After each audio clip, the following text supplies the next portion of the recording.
बिरला, ठीक है राखी जी, ठीक है राखी जी, अगर एग्जिट पोल सच हो गया तो ये बहुत बड़ा झटका होगा, ना सिर्फ ममता बनर्जी के लिए बल्कि पूरे इंडिया गठबंधन के लिए।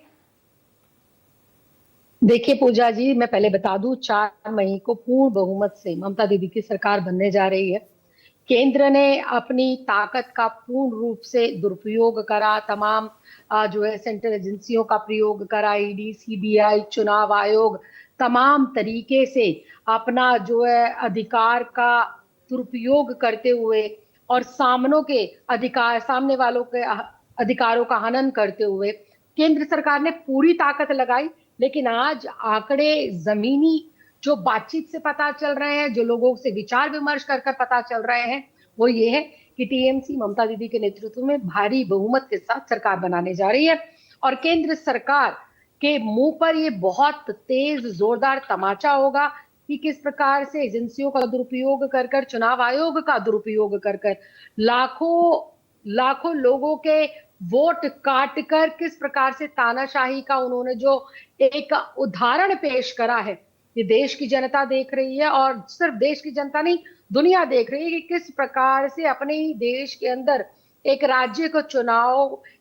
के अंदर होने वाले चुनाव को किस प्रकार से युद्ध जैसा जो है माहौल भारतीय जनता पार्टी के लोगों ने बना दिया है, किस प्रकार से वहां पर अफवाहों का बाजार गर्म नहीं, तो वो तो दोनों ही तरफ से हुआ है ना, ताबड़तोड़ प्रचार प्रसार हुआ, तीखे वार पलटवार हुए, वो तो दोनों ही तरफ से हो रहे थे। नहीं, बिल्कुल बिल्कुल दोनों तरफ से हो रहे थे। प्रचार प्रसार करना तो हर किसी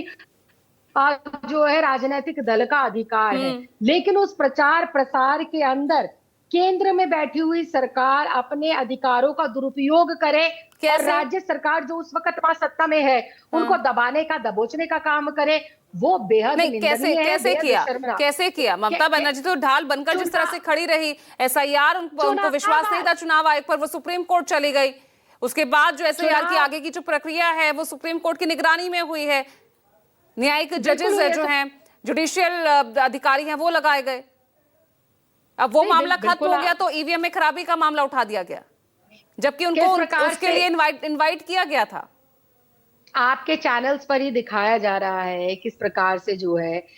स्ट्रांग रूम के कमरों को बिना तमाम विपक्षी पार्टियों की मौजूदगी में तो चुनाव आयोग ने राखी जी यही तो कहा कि बुलाया गया था, सबको इनवाइट किया गया, ईमेल किया गया था। क्या चुनाव आयोग किस प्रकार की निष्पक्षता कर रहा है या किस प्रकार के एक विशेष दल के लोगों का समर्थन कर रहा है, ये किसी से पूजा जी छिपा नहीं है। आप और हम यहाँ बैठकर जो मर्जी बात कर ले, लेकिन जमीन पर चुनाव आयोग से लोगों का विश्वास उठ गया है और चुनाव आयोग किस प्रकार से भारतीय जनता पार्टी की कठपुतली बनकर खेल रहा है, ये देश और दुनिया देख रहा है। भारतीय जनता पार्टी किस प्रकार से बीच चुनाव में अधिकारियों का, बड़े बड़े अफसरों का ट्रांसफर पोस्टिंग करती है, ये भी किसी से नहीं छिपा है। किस प्रकार से चुनाव आचार संहिता लगी हुई है और देश के नाम जब माननीय प्रधानमंत्री जी का संबोधन आता है, वो पर्टिकुलर विपक्षी पार्टियों को टारगेट बनाते पूरा का पूरा चुनावी